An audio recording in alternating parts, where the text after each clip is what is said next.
Welcome to Savvy Stewardship. I am Tim Kaiser, and today I have a special guest, my friend Joe Bachota, and we're going to talk about Melchizedek and Genesis 14 and Psalm 110 and Hebrews and this mysterious person called Melchizedek. So, Joe, please take the opportunity to introduce yourself. Well, hi, everybody, and thank you, Tim, for allowing me to be on. I'm Joe Bachota, and that's the name of my YouTube channel, just Joe Bachota, and it's Walking Through the Scriptures with Joe Bachota. Yeah, I've been on YouTube now for like 2011, and I really didn't get into it, kind of hot and heavy until about 2.5 years ago, if you will, because I was in the active duty military. So I didn't really have the time when I was in Afghanistan and Iraq and such. So I finally had the time about 3 years ago to really devote myself to it. And, but yeah, I came out of the prosperity gospel. And so I officially came out of that in 2011. With that being said, that's also when I started my YouTube channel, because I really wanted to help people, have a voice or have a channel or have somewhere to go, who's been hurt by this. And, this is what they teach, but this is how it's wrong, and so on and so forth. So I just started doing compare and contrastion videos. And it turns out there's, a remnant of people out there just like, yeah, bro, I'm hearing you, man. I feel you. I went through the same thing. And before you know it, there was like a whole community of people out there that were in this. Either they were in it or they came out of it, and they had a lot of similar stories. So, and that's kind of what my YouTube channel is kind of transformed into now. Is I want it to be like a community, if you will, of people that either came out or, they're starting to see some things. Because a lot of times when you're in it, you'll hear things and you'll see things and you're like, something sounds off to me. But when you go to the leadership, they'll basically tell you you're the problem and, you're crazy. And I'm here to tell people, no, you're not crazy. You were right. And that was off. And so this is kind of also given people a chance to say, hey, man, am I going crazy, brother, or am I seeing this correctly? So I try to make videos to let them know, hey, you're not crazy and you are seeing it correctly. And it may be time for you to have a talk with your pastor or leave because of some of the abuses going on. So that's my channel. And I've been doing this now for about 13 years. And so Joe and I, we're like, we've only known each other since I think late last year. I think we're like two peas in the same theological pod, so to speak. Really similar backgrounds. And if you've not listened to Joe or you're new listening to me, we will speak truth in love about certain situations. We do name names, and I love the way Rosario Butterfield says it. She was a professor at Syracuse for a long time, and now she's a Bible teacher. And she says, "I'm not dropping names, I'm citing my sources." I love that. So she's like, you know what, There you go. I'm citing sources, and she'll do it too. And so there's nothing. We're not trying to harm anybody. We're trying to help people and protect people. And Joe and I know that even us as anybody out there, if you're going to put yourself out there, you're going to be open to some kind of critique. So, and all we're trying to do, Joe does a great job on his channel of exegeting and, talking about the Bible in context, and not necessarily a crazy topical way, but just expositionally. So that's great. So if you watch his videos, I totally encourage you to listen to his videos, and you'll always learn something. So how I met Joe was I was doing a study on a deep dive on tithing. And I got to Hebrews 7 and I started getting a little bit confused because I have a lot of things I've been taught over the years. And in all fairness, Hebrews, I believe, is a kind of a confusing book because it's written to the Jewish people. And I'm not Jewish by birth, or I wasn't raised that way. And so I kind of always got stuck there. I was pretty comfortable with Genesis 14. And a little bit in Psalm 110 that Melchizedek is mentioned in, but Hebrews 7 tripped me up. And I just made a comment on one of Joe's videos. He reached out and we started a friendship. So I wanted Joe to come back.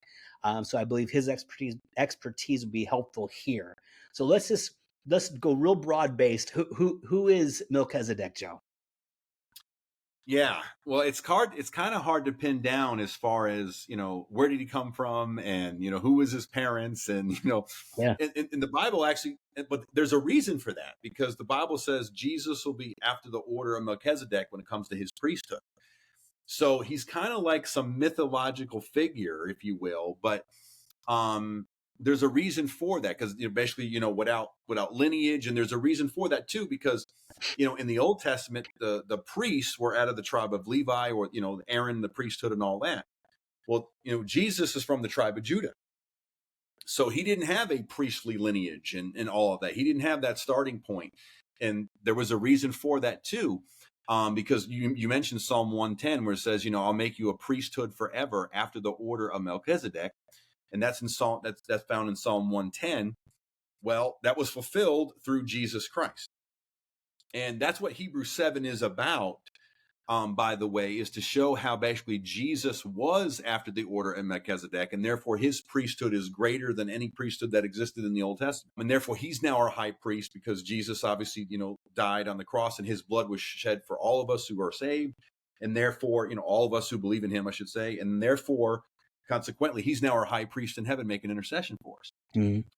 So Melchizedek, there's some debate in Christian worlds as to, was he a pagan priest? Was he a God-fearing priest? Because it just says he was, the righteousness, or, the son of peace, or the king of peace, or something like that. And it says the Most High God. So therefore, when you read it in the Bible, you think he was, a priest of God. But he kind of just comes out of nowhere. It doesn't, he was not from the priesthood of Aaron, because Moses and the whole Egypt thing hadn't even happened yet. This is before the whole. Yeah. So this is way before Aaron. This is way before the Levites, the Levites, and all of that. So that priesthood didn't even exist yet. So all of a sudden you have this guy, Melchizedek, who comes on the scene. And again, the Christian scholars are in debate as far as what kind of priest was he? Was he righteousness or pagan or whatever? But he comes on the scene right after Abraham basically wins the war in Genesis 14. Because basically, remember, his nephew Lot and his wife and whatnot got kidnapped, and they got taken when there was a big war between those pagan kings. And so Abraham was like, yo, they took my nephew and, and my family. We got to go get them. So Abraham, he had his little army of like 300 people or whatever, and they go and they kick butt against those pagan kings and their armies and whatnot, and he gets his family back. But also he gets all the spoils of war that came from winning the war. So now Abraham and his men have all this stuff. So yeah, he got his family back, but he got all this other stuff too. And then all of a sudden, this guy Melchizedek comes, and basically, he blesses Abraham, and then Abraham gives him a tenth of the spoil of war that he got from the war. So he gives Melchizedek a tenth of what that is. And then, then he gave also the rest he gave to his men for helping him fight. And then the rest of it, whatever 90%, whatever the percentage was, he gave to the kings of Sodom and Gomorrah. Right. So Abraham kept none of it. He said the reason is because he goes, I don't want you, the Sodom and Gomorrah kings, say that I, Abraham, am rich because of you. So he's like, if anybody's going to say I'm rich, it's because God hooked me up and not you. So he gave it all away. He gave a tenth to Melchizedek, and then he gave 90% away. So yeah, he gives a tenth to Melchizedek, whatever those spoils of war were. And then it says Melchizedek blessed him. Mm-hmm. And then you don't really hear Melchizedek again until the prophecies in the book of Psalms and all that, where it says, I will make you a priesthood forever after the order of Melchizedek. And we know that's Christ fulfilled that when Hebrews chapter 5 and Hebrews chapter 7 is talking about that. So yeah, he comes out of nowhere. It seems like he has no father and mother. He doesn't have a lineage. He plops on the scene. And he blesses Abraham, and then Abraham blesses him with the tenth. And so this person of Melchizedek is often used as a proof text by preachers who are tithing, who support the concept of tithing. So, is there enough in this? Because you mentioned the war spoils. We don't know what they were. It could have been food. It could have been candlesticks. It could have been a lot of stuff. No one, it doesn't say it was money. And yeah, it could have been people. And then I'm not really sure. I know not all the translations say a tithe. Some just say a tenth. And I think people get hung up on the word that says tithe. But so what do you think we get wrong as preachers in this Genesis 14 engagement here? Well, there's a theological leap. that they make, and they basically combine Genesis 14, which is the story I just told you, with Hebrews chapter 7. Okay. And the theological leap is, well, they basically make two leaps. They're like, well, since Abraham tithed to Melchizedek, and since Jesus is after the order of Melchizedek, and since we are the seed of Abraham, right, which is Galatians chapter 3, Galatians chapter 4, just like Abraham tithed to Melchizedek, and since we are the seed of Abraham, or the children of Abraham, Galatians chapter 4, we should be tithing basically to our Melchizedek, which should be Christ, okay, since he's after the order of Melchizedek. So that's where they get it. And then they also combine, Malachi chapter 3, where man robbed God, but you have robbed me. How have you robbed you, God? In tithes and offerings, right? Yeah. So what they do is they say tithing never stopped. It started in Genesis 14. The law basically just in Malachi 3 just continued to pick it up, if you will, even though Malachi 3 isn't even the beginning of that law, because, how can God accuse the Israelites of non-tithing if there was no law before it? Right. And in the law of tithing actually wasn't Genesis 14. We'll talk about why it's totally apples and oranges here. But the law to tithe, or the command to tithe, was actually started in Numbers chapter 18. Right. And the whole reason for that was because when the Levites went into the promised land, they didn't get any land inheritance for their inheritance.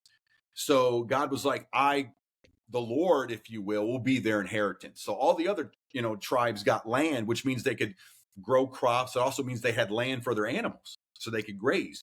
Well, the Levites didn't have any of that. Right. So consequently, the tithing system, which was food and livestock, was tithed to the Levites to take care of them. And then a tenth of the tenth, or 1%, would be used for, animal sacrifices and, all those sacrifices unto the Lord. So that's what the tithes and offerings originally was. And that was in Numbers 18. But anyway, so they see tithing started in Genesis 14 before the law, and then tithing was continued during the law. And now after the law, because Christ is our Melchizedek, his priesthood, we should continue to tithe. So it's a continuation of that mindset where they basically make all these theological leaps, and they just connect the dots and say, well, see, tithing is for today, because just like Abraham tithed to Melchizedek, we, the children of Abraham, via faith, this is also Romans chapter 4, then we also then should be tithing basically to our high priest, which is Christ. So when we tithe to God, we tithe to Christ, just like Abraham tithed to Melchizedek. That's the theological leap that they do. And I say that's wrong on numerous reasons, even starting from the very beginning in Genesis 14, which we're going to get into tonight. Yeah. Yeah, so let me pick out just one thing that sticks out, a glaring error that maybe a simple thing if someone's never heard this conversation you and I are having, because some people have never heard the conversation we're having. So the tithe, and then you said Numbers 18. It's also mentioned a lot in the Old Covenant. Deuteronomy many times. Yep. Yeah, Deuteronomy. And Nehemiah talks about it. It's talked about in Chronicles, different times.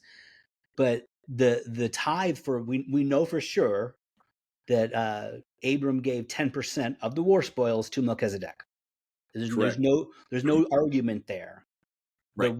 But we know, because we've had conversations about this, that the tithe never was 10%.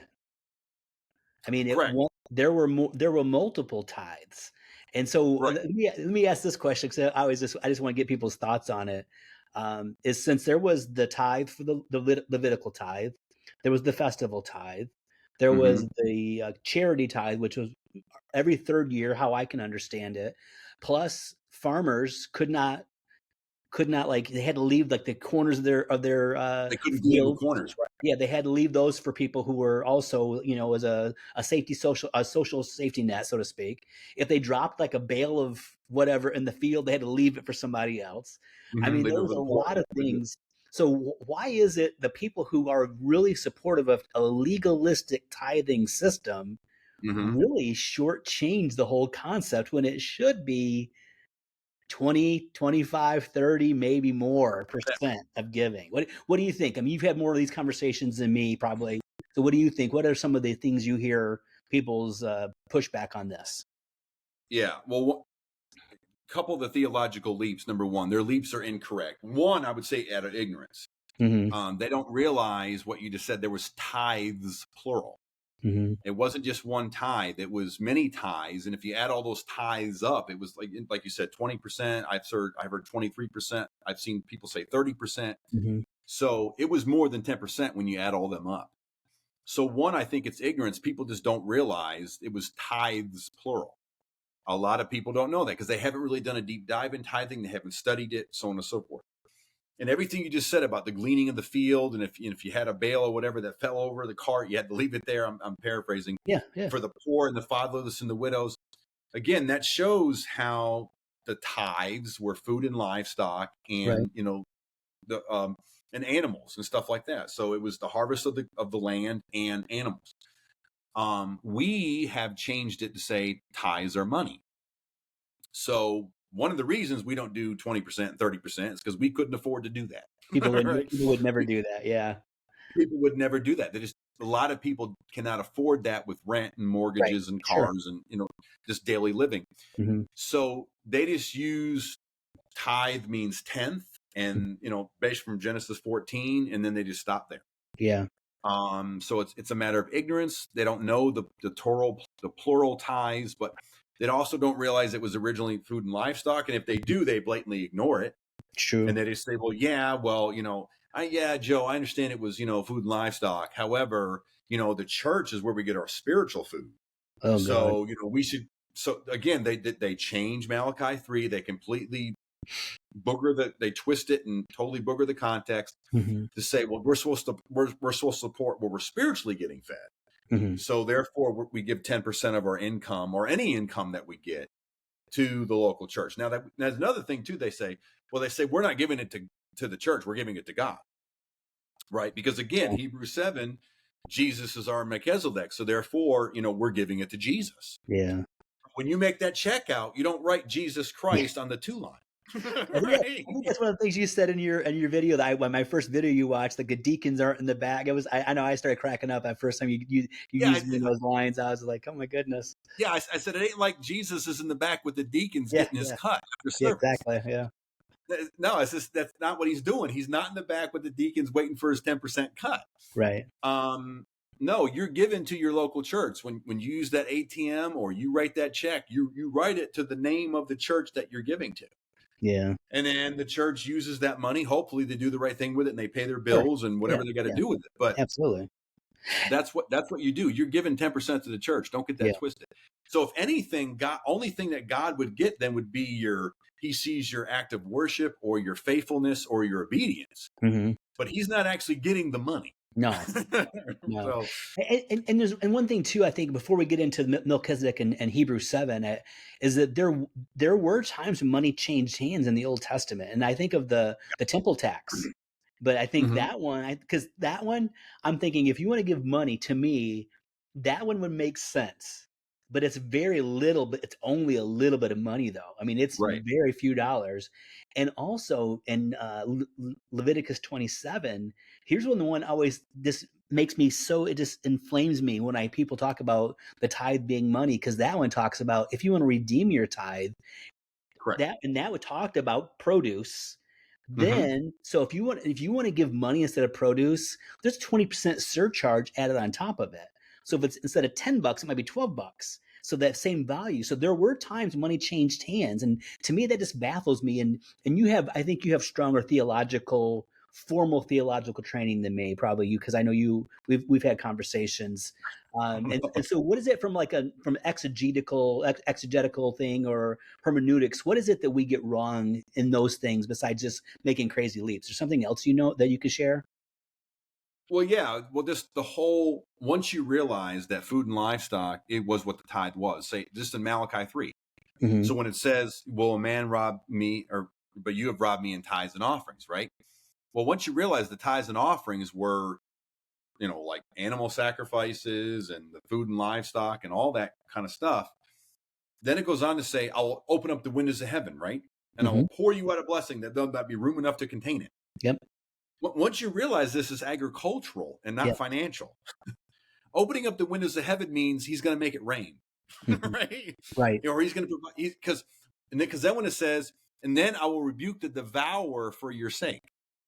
Well, that's what it says in the King James, but in the NIV, that word devour there is locust. Locust, right? Yeah. Right. So It's he's basically pestilence. saying, Yeah, I'm gonna kick the bugs out so they don't eat your exactly. stuff. Right. Right. Well, it's in First Peter, I believe it says, where it says, the Satan is like roaming the earth, seeking whom he may devour. So they say the devourer there isn't locusts. The devourer there is Satan. Mm. So consequently, when you tithe, you rebuke Satan off of your family or off of your money. I've even heard people say, when you tithe, you get rid of those, demonic imps that are after your money. And, so when your money's funny, when you tithe, this is how you get the demons at bay. Yeah. Just craziness. Yeah, there's been some crazy things. I think the craziest thing I ever heard before when it came to tithing, and this was probably in the maybe late 80s, no, early 90s probably. And it was a book called, again, I'm going to cite my source. I can't remember who the author was, but I think it was called The Supernatural Childbirth.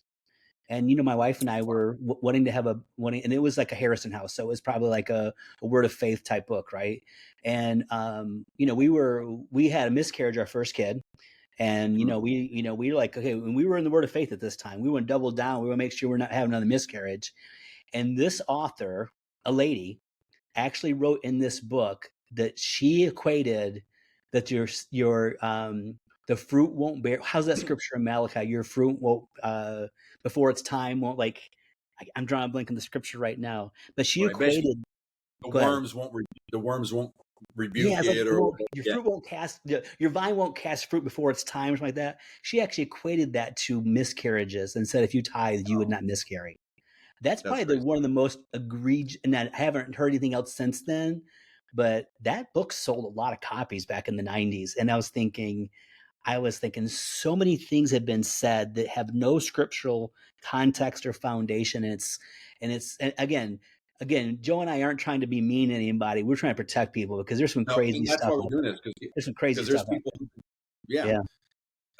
That is really bad. That's really egregious. I think one of the most egregious ones I heard was, well, two, when Creflo Dollar said tithing is our covenant connector, as opposed to the blood of Jesus. Right. Right. Wow.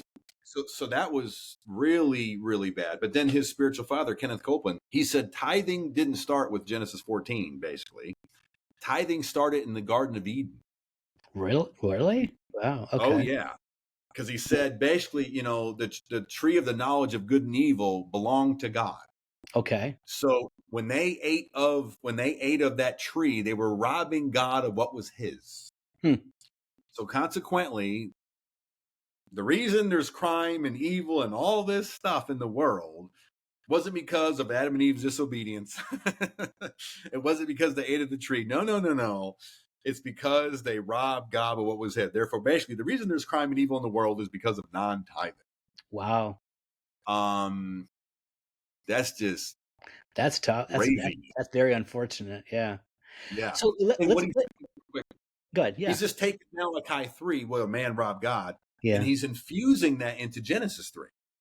Yeah. So he's taking something foreign and then infusing it into another text that has nothing to do with anything, and making a whole entire brand new doctrine out of it. Yeah, that's what's dangerous. And in the word of faith people, and I think a lot of, I guess I'm not going to say any more than that, but this is the whole topical preaching concept and not being expositional. I mean, and there might be a time and place for a topical sermon, but it's so much it's better. right to be good. Yeah, but people would be beneficial to do just go. Yeah, if you're going to teach on Malachi 3, teach the whole thing. My wife and I are doing a Bible reading plan right now, and it's a New Testament Monday through Friday, and then something Old Testament on Saturday. It's just it's one of our churches sponsoring, and it was Malachi 3, and she's like, "Oh, here we go again." And I was like, when you think about it, because everyone thinks that's just the tithing scripture, but there's more more. That's just one part that we've kind of hijacked. There's a lot more to Malachi than tithing, right? I mean, it's just, so yeah. So let's talk about Hebrews 7 though, because this is the one that Sure. really stumped me forever. And so it took me a while, and I'm not sure if I heard it from you or somebody else, but Hebrews basically, and you help me if you can say it better than me. Hebrews, the whole book, almost every chapter is basically talking about why the new covenant is better than the old covenant. In a lot of Right. chapters, it's like that. The writer of Hebrews is using Melchizedek as an example because if you're a Jewish person, let's try to think about this. Hebrews is written to Jews who became Christians, and this is really close to, and their whole life is persecution. Now even more as Christians, I know it's a lot of crazy stuff going on, and they're probably trying to convince them that no, this still is the better way. And Right. if you're a Hebrew, you would know the story of Melchizedek. A Hmm. Christian, a Greek would not know this story, right? Right. So what do you think the whole chapter 7, I mean, things about what is the point of this chapter? Because I think most preachers made the point tithing, and that's not the point, I don't think. So That's not the can point. you fill in the blanks, please, Joe? Yeah. Well, you're absolutely right. Hebrews is written to Jewish believers, hence the name Hebrews. And they were maybe tempted or thinking of maybe going back to the law or going back to their old way of doing things under Judaism. And if you read Hebrews, starting it all the way back at chapter 1, there's like a flow to the letter. And in chapter 1, he's talking about Jesus is superior to angels. Mm-hmm. And then in chapter 3, he's like, Jesus is superior to Moses, which Yeah. is a really big deal Big, because, big Abraham deal. and yeah, Yeah. Abraham and Moses are like, the godfathers, if you will, Yeah. of the Jewish faith. But he's like, no, Jesus is superior to Moses. Then he starts talking about Melchizedek in chapter 5. And then he goes on a little like rebuking tangent in chapter 6, where it's like he chases a rabbit hole in his letter where it's like, you should be teachers, but somebody has to go back and teach you again. Yeah. And then he picks it back up in Hebrews 7 and talks about Melchizedek again. So he's saying Jesus is superior to angels. Jesus is superior to Moses. Oh, by the way, Jesus is superior to all of that Levitical Aaron priesthood of the Old Testament as well. So, and the reason he's superior to that Old Testament priesthood, because he also talks about, the priesthood was insufficient because even the priest had to offer sacrifices for himself because that priest was sinful and jacked up too. Mm-hmm. So he talks about how the Aaron priesthood, the Levitical priesthood, was inferior to Christ because Christ is a priesthood that would be last forever because it's a fulfillment of Psalm 110. But also, since Jesus was the perfect lamb, he doesn't have to offer sacrifice on behalf of himself because he's perfect. And it's a priesthood forever. And it's a priesthood that'll never go away. And it's the fulfillment of Psalm 110. So therefore, because he's a sinless lamb, Jesus is also now making intercession for us before the Father, sitting at the right hand of the Father, making intercession for us as our high priest and our high priest forever. So don't go back to the old, Levitical priesthood, if you will, because that's inferior to the priesthood of Christ. Mm. So, Jesus is superior to angels, he's superior to Moses, and now he's saying he's superior to any of the priesthood you had previously under the Levitical priesthood because Jesus is perfect and those Aaron priesthoods were not, and they never will be. Right. So you don't want to go back because what you have through Christ, his priesthood is greater than anything that you'll ever want to have ever. So the point of Hebrews 7 is to show how, number one, Jesus came out of the order of Melchizedek. His priesthood is the fulfillment of Psalm 110. So if you're look, it's like the Old Testament in Psalms, it spoke of this day. It spoke of this moment. It spoke of who and what that priesthood would be, and Jesus is the fulfillment of that. So don't go back because this is Psalm 110, like in your face, right? Yeah. But then two, because that's a present reality for them, and therefore 2,000 years for us too. But the reason that's a reality for them, Jesus is the perfect priest. He's the priesthood. He's the liaison between us and man. So we don't need a man-made person to be our liaison between me and God because that liaison was not perfect. But Jesus is, and he's now our high priest forever. So that's the whole point of Hebrews 7 is Jesus's priesthood is superior to anything you had before. And therefore he's now our high priest. So if you go back, it's like you're kicking your high priest Jesus to the curb, but he's so superior to anything you had before. Why would you want to do that? Yeah. So when it talks about Abraham tithing to Melchizedek, that is just an example to try to prove that point. He's using that tithing narrative to prove how awesome Jesus is, and also to show how Jesus is after the order of Melchizedek. So he's using the tithing story there to prove that point. It wasn't, hey, we need a tithe point. Yeah. that wasn't the point. So the tithing reference there is just a narrative, if you will, being used to prove the awesomeness of Jesus's priesthood, not a prescriptive thing that we need to do, that we need to be tithing to. Yeah. That's a theological leap. Yeah. And that's something I've heard over and over again, and I've never heard somebody actually. I think if you're a pastor, you're teaching, say, a whole book of the Bible, and if you started in Hebrews 1, like you said, Jesus is better than the angels, Jesus is better than Moses, and you go through all these things and you build on it, but it's like, let's just pull this thing out of and then that one little verse out of context and make tithing the focus, when all it is an illustrative point to the greater point that Jesus, like you said, is awesome and better than anything else. And I just think, and I've been Christian a long time, and I know human nature. It's hard for us to wrap our brains around that Jesus did it all, that he's Right. perfect and the sacrifice is perfect. And we like to think we can add something to this, and it's like a false gospel. And there's so much pressure in a lot of churches on this concept of tithing to make it something you do to earn something. And, Joe and I never, we love giving, right? We're givers. We Right. believe the church Absolutely. should Right. be focused, they should be funded by giving. But, personally, I believe our tithing scripture is like 2 Corinthians 9, 6, and 7, where we Yep. give as we Beautiful purpose gift. in our heart.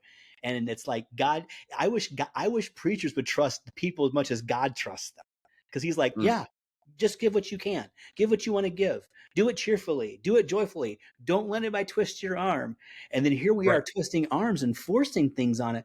And I was reading and I can't remember where it was. When I was doing my study on tithing, and it's almost like whenever we try to reinstitute matters of the law, we get in really dangerous territory, because now all of a sudden Absolutely. we think that we can add something to what Jesus did, the only one that could do it all. And it's hard for me to describe that talking to people about tithing, because I mean, there's nothing inherently wrong with someone giving 10%. It's a nice round number. You want to give it, that's fine, give it, but it's like, if you think you're getting some kind of special treatment for it, that's dangerous, I think.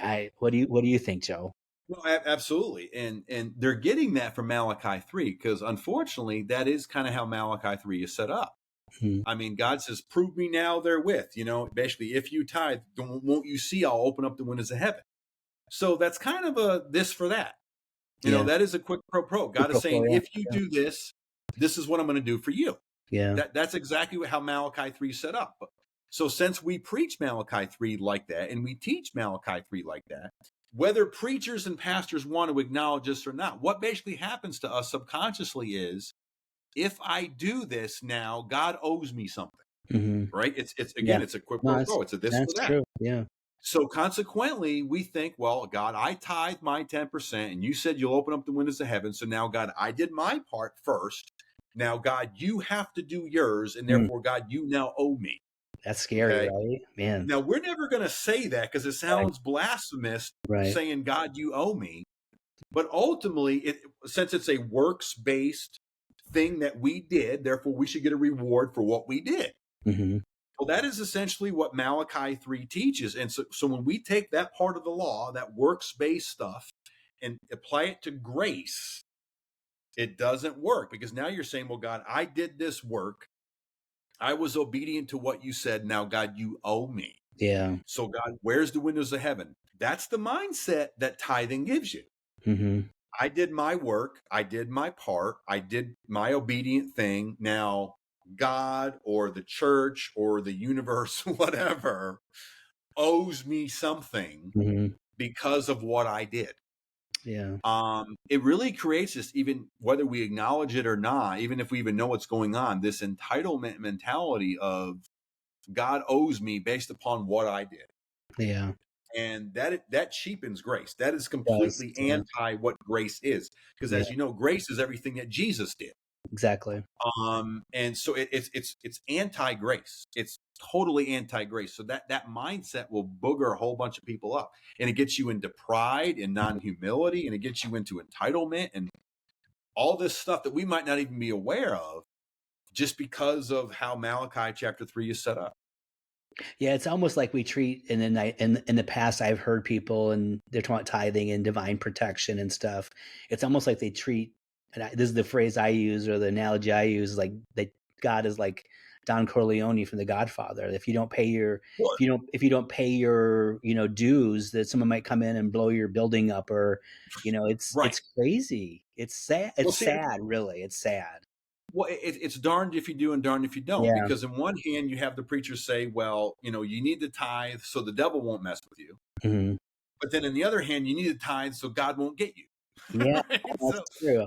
I think I never thought of it So that way it's like, before, but yeah. so either way, either God or Satan's going to lay the smack down. So you basically got to pay them both off. Yeah, Right? that's scary. I So just thought of that before. it's crazy, because if you don't, you're going to get that flat tire on the road, right? Yeah, yeah, And so Satan either caused that your tire to flatten, or God caused your tire to flatten. But either way, one of them's getting you. yeah, So you have to tithe to keep them both at bay. yeah. It's Well, that can't be true. yeah, That can't be true. So, but that's crazy. how it's taught. At least for Yeah, in a lot of churches, for a long time, that's how it was taught. yeah. So Melchizedek, he was a mysterious character for sure, Yeah, but he was basically used for us as for the Hebrew church to say, hey, Jesus is better than the Old Testament, and we need to correct. keep free from the law. I mean, grace is great. I sometimes think grace is harder to live because human nature is we want to, especially Americans, we want to do stuff and conquer stuff. And be easier. Someone said, yeah, if you do X, Y, and Z, then this is what you're going to get. And it's kind of like the grace part is because then there's really no score. Hey, he did it all. Now everything we do is out of love for him, not because Correct. we're trying to get extra credit. So I Well, don't know. it's funny you mentioned that, because the irony of that is when you look at the tithe in Genesis 14, when Abraham did tithe Melchizedek, that's kind of how it was set up. Mm-hmm. Because one, when Abraham tithed, I think he was called Abram then, because God Yep. didn't change his name yet. Yep. So, but when Abram tithed the Melchizedek, God never gave him a command to do it. Right. So True. True. there was, so again, Malachi 3 didn't exist yet, because the law Yeah. didn't exist yet. So Numbers 18 didn't exist. Malachi 3 didn't exist. The whole law didn't exist. Right. God never told him to do that. So if anything, this was like a free will. Here you go, Melchizedek. I'm not being told by God to do this. This is my free will offering, if you will, to you. It just happened to be a tenth, but Yeah. God never told him to do that. This was zero command of God to do this, number one. Yeah. And two, there's no evidence in the Bible that Abraham ever did this again. True. It was Yep. a one-time tithe, Mm-hmm. and it was a spoil of war tithe too. This was not the first of his increase. Right. It wasn't. This was not his wages or anything like that. He got this because he went to war and he won. Right? Yeah, we know from Genesis 13 that Abram was rich with gold and silver too, right? And Correct. so we know Exactly. he was So already rich. he was Yeah. already rich. Yeah. So, because that's another thing too. Back in the day, I heard Fred Price Jr. say, you can't even talk about prosperity without tithing. Okay. And I'm like, no, because we don't even hear about tithing until Genesis 14. But the chapter earlier, Genesis 13, it says Abraham was already rich. Yeah, he was rich. Yeah. So God was already blessing him before he even thought about tithing. Yeah. Right. So Yeah. wrong, Fred Price Yeah. Jr. But again, that was many, many years ago, when Yeah. Fred Price Sr. was living and all that. Right. So he was probably influenced by his dad, because his dad was, that whole thing and what they taught there too. Mm-hmm. But yeah, Abraham was already rich before he even met Melchizedek, right? But then he says to make sure that because remember, he gives 10% to Melchizedek, and then he gives the other 90% away too, between his men that helped him in the war and the Sodom kings of Sodom and Gomorrah. Mm-hmm. Now, and again, he only did this one time. There's Right. nothing in the Bible that says this was a repetitive thing that he did. Right. But think about that too. Then he gave 90%, the other 90% away to the kings of Sodom and Gomorrah. These were the same two cities that were so jacked up that God nuked them off the face of the earth later on Yeah. in the book of Genesis. Yeah. Okay. So remember, they wanted to like basically kidnap and rape that angel and have sex Angels. with that Yeah. angel. The Yeah. angel came to get Lot and his family out. Yeah.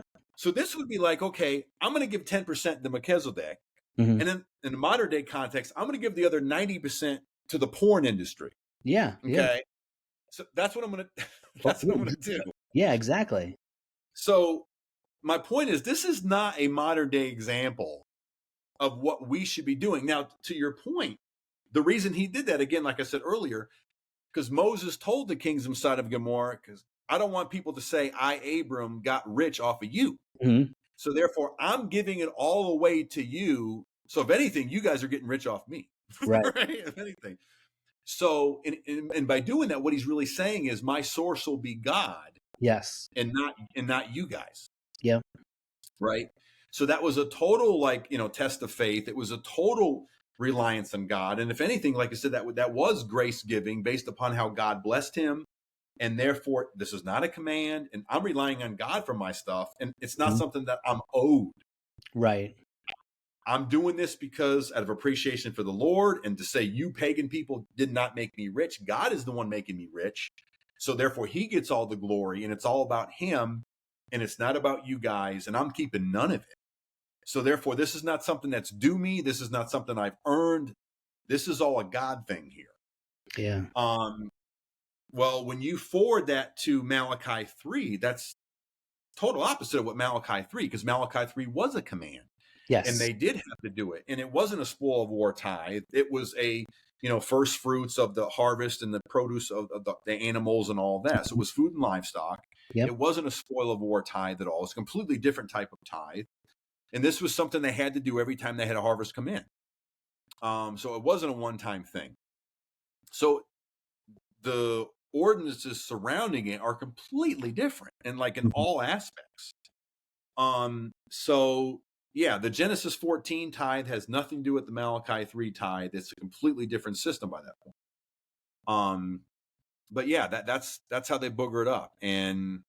But yeah, you're right. It was more, the Genesis 14 was more grace than it was law or earning it. Abraham did it out of appreciation, and hey, y'all, God's going to make me rich and not y'all. Yeah. So it was, God was his source. Yeah. So if you're listening today and you're wondering and you want some good resources around this idea, I think Joe and I both read the book "Should the Church Teach Tithing" by Dr. Russell Kelly. Great book. Great book. I read this one recently. It's a smaller book called I think it's called "Tithing After the Cross" by David Croteau. It's a 100-pager, really easy. He did his doctoral thesis on it as well. His big book is a big book, and it's kind of, it's not a coloring book. So if you want a real quick one, I would totally recommend Tithing After the Cross by David Croteau. But you can get Dr. Kelly's book for free. Just go to his website, Russell Kelly. I think it's called russellkellytithing.com, and you can get a PDF copy of that for free if you're interested. And it's it's a great book. He covers every single scripture on tithing from Genesis all the way through to the end of the Bible, and does it in context in a very thoughtful, gracious manner. So that's the one. I don't know about you. That's the one that kind of opened my eyes to it. I had an old an old blog. This is a long time ago. And I wrote an article on tithing, and this is while still in the Word of Faith, and it was titled like "Tithing is before the law, during the law, and after the law." And Dr. Kelly wrote a book in the comment section, telling me how wrong I was, and I was like, "This guy, what is up with this guy?" And I read his book, and it took me a little while because I had to undo a lot of teaching that I had been drilled into my head that was false. Correct. But I'm telling you, if you want freedom, that's a good place to start. So, yeah. Joe, anything we didn't cover that you want to cover that you want to mention to people before we close this thing down? Just real quick, two other things. The other two other books. I forget the name of some of them, but as far as their authors, but "Tithing in the Age of Grace." Okay, is a really good one. I think it's by Parker. I think is his last name. Okay. And then "Tithing, Low Realm, Deficient, and Defunct." Okay, is another good book. Yeah. I really enjoy that one because it talks about, like, Kenneth Copeland, tithing started in the Garden of Eden. He basically talks about all the whack theories about tithing that people Okay. have been preaching over the years. Yeah. And he's like, like when Jesus died on the cross, Jesus was paying his tithe. I mean, just weird, weird stuff. Ooh. So he goes into that. He talks about all the weird, wacky tithing teachings that are out there. So yeah, tithing in the age of grace is a good one. And then tithing, low realm, deficient, and defunct Okay. is another good one. So those two books are really good.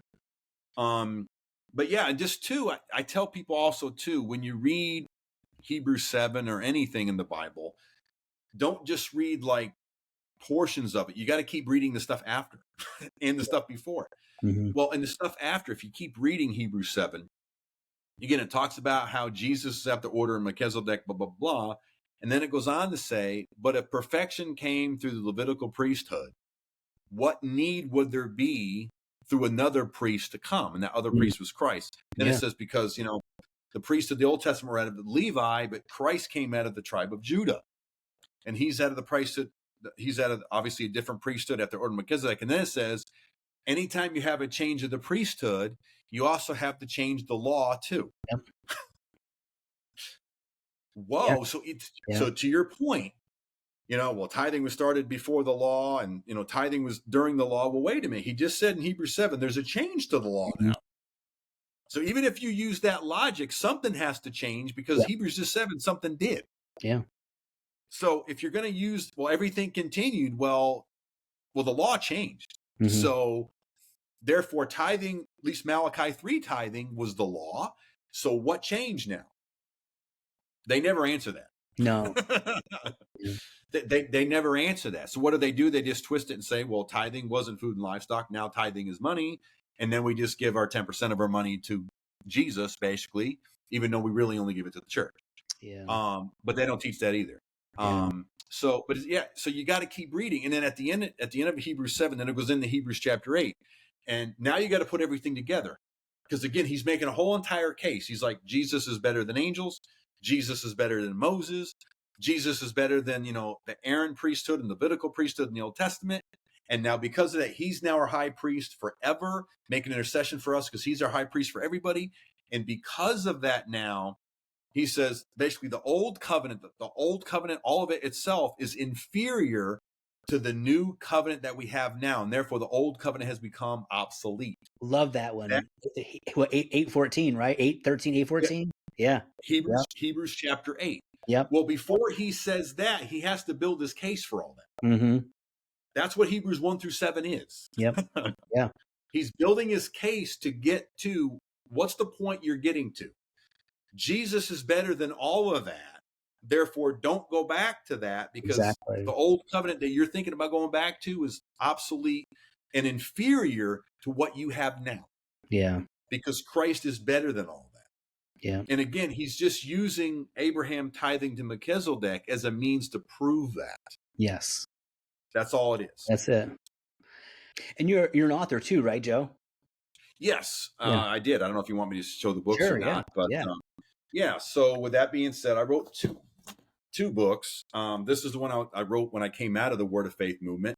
Word of Faith Preachers, How Misinterpretation of Scripture Might Lead You Astray. And that's kind of an expose of everything they teach and kind of the stuff they do behind closed doors, if you will, and the motive and things they say and whatnot, and the things they teach, but also comparing and contrasting it to what the Bible actually says about that. And I show how they twist the scripture and take it out of context and they preach it incorrectly to get a certain outcome that they want. And then about 2 years before that one, in 2009, I wrote this one too. Holiness, can the church do this or not? And if the church can, how come it seems so many in the church are not doing it? That was another one that really bothered me too, because also in a lot of these churches, there's a lot of scandals. And that was all the way back in, 2009. So I was like, if we have the power of the Holy Spirit and, God basically tells us, should we continue in sin? God forbid. So if we're not supposed to be doing this stuff, then why does it seem like so many people are in sin and scandals and all this stuff? And so it just really bothered me that holiness wasn't really on the table anymore. So that's kind of that was when I was pastoring in Iraq, the gospel service on my first tour. And that's when that book there got birthed, was in Iraq. So I give backstory on that and show how all that came about too in my book, how that book got birthed, how it got started in Iraq there. So those are my 2 books. So they're both on Amazon. If you just type in my name, Joe Bachota, they'll both come up. Yeah. Hey, Joe, I really appreciate this conversation. I know we could probably continue talking forever. So, but thank you for joining me today. If you're listening today, I hope you've been learned something. You've been blessed by this. If you have, if you're on YouTube, please, like, comment. Please go to Joe's channel. I'll put his name in there so you can find it easily. Go to his channel, order his books. I hope this has been a blessing to you.